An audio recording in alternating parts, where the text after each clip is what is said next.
Brothers and sisters in Christ, this morning was Trinity the second, so I was in this church of St. Thomas of Becket, and we were preaching about Marc chapter 2 and 3, Jesus and the Sabbath. So this is Jesus during the Sabbath, and his disciples are plucking some crops on the side of the road, and the Pharisees are complaining that they are working on the Sabbath. And then Jesus goes to the synagogue, and the Sanhedrin is present, and they see him doing some miracles again on the Sabbath. And he asks them, "Is it lawful to do good or to do bad on the Sabbath?" And so he cures a man with a hand.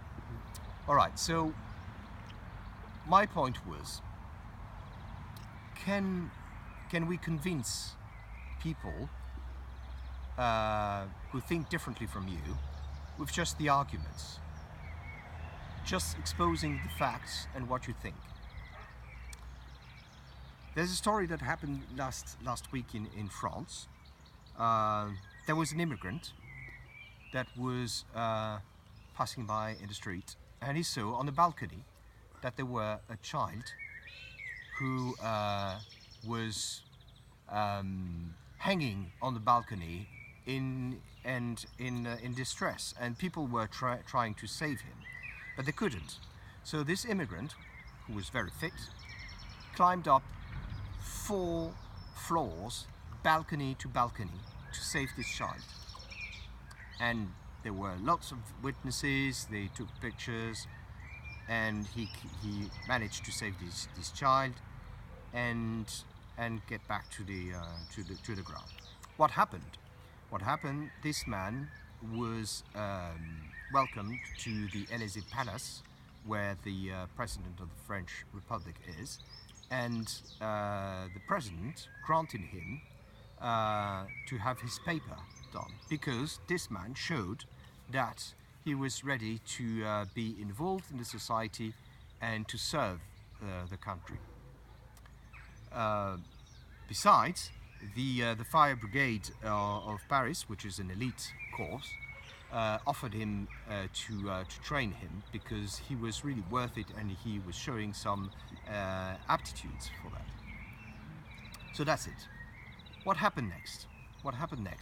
On the networks, Facebook and Twitter and so on and so forth, some people said, "Oh, this is a fake. This is not possible," disregarding the fact that there were many witnesses and that of course there was a police investigation.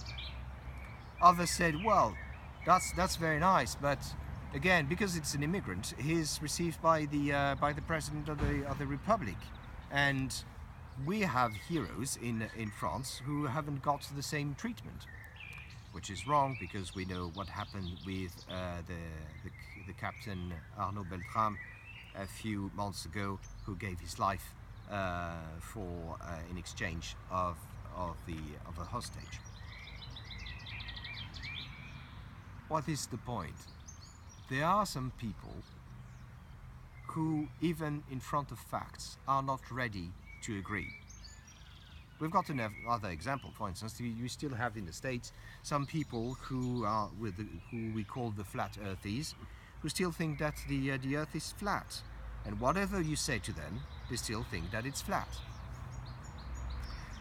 And this morning with this gospel, we are in the same situation. Jesus is showing that the Sabbath was made for the humankind, because it was made for our rest.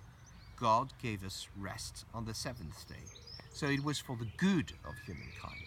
So is it good to do good on the Sabbath? That was the question, and he explained it. He exposes it to the Sanhedrin, but they don't want to believe. So in the end, should we be pessimistic about this fact that we cannot convince people by proper argumentation or proper facts, or for well, any kind of conversation. I don't think we should be pessimistic, and for two reasons. The first one is, for instance, in the case of Jesus, even if he has got people in front of him who are not ready to believe him, there are people surrounding him, and they are ready to listen and to be converted in their hearts. And the second reason is that conversion of heart can be done through encounters. And we've got this marvelous example with St. Paul on the path to Damascus. He encounters Christ, and because of the encounter, his heart, who was about persecution, becomes a heart of love. So what I said to the parishioners this morning is that I urge them, I exhort them to talk to people who disagree with them, to talk to people who are different from them, to talk to people they don't want to talk to, because I know them, I know that they are kind people, I know that they are loving people. And if others realize by encounters that these people are really lovely, that Christians can be very good people, then their hearts can be turned. Amen. Donc, maintenant en français, donc ce matin, c'était le deuxième dimanche de la Trinité, et nous avions donc l'évangile de Marc, chapitre 2 et chapitre 3, qui était à propos de Jésus, des disciples de Jésus qui, en plein Shabbat,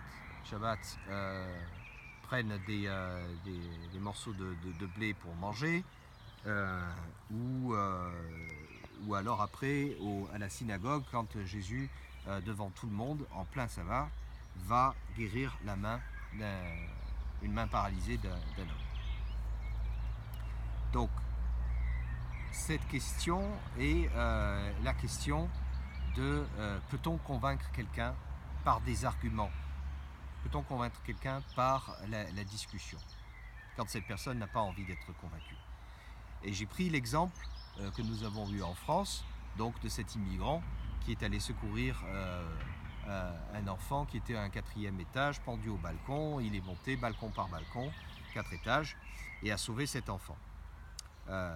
Que s'est-il passé? Par la suite, le président de la République à l'Élysée l'a reçu et lui a dit écoute, tu as montré que tu voulais servir la société, donc tu es digne d'avoir tes papiers et tu les auras.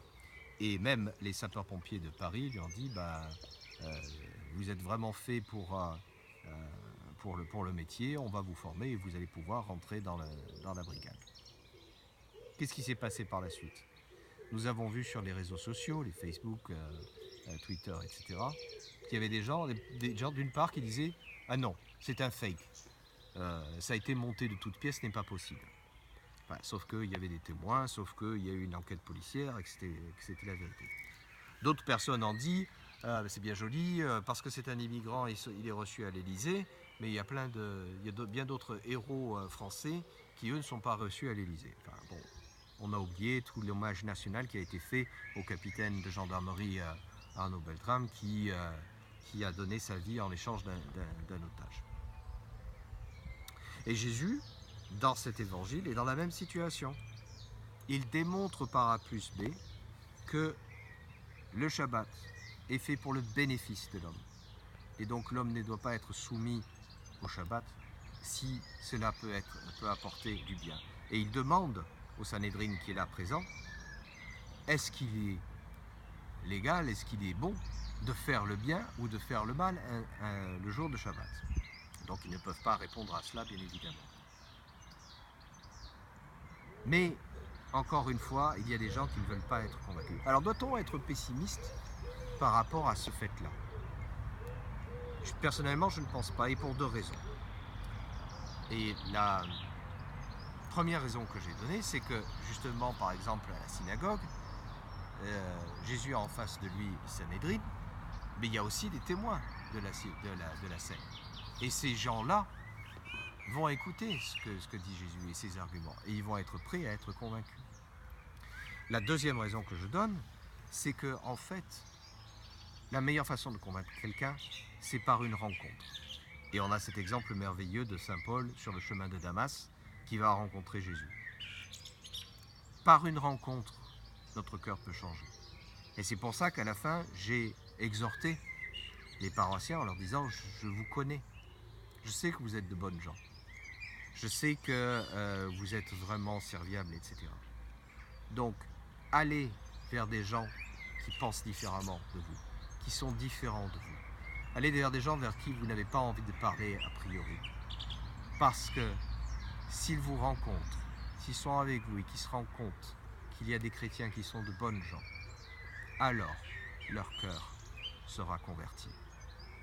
Amen.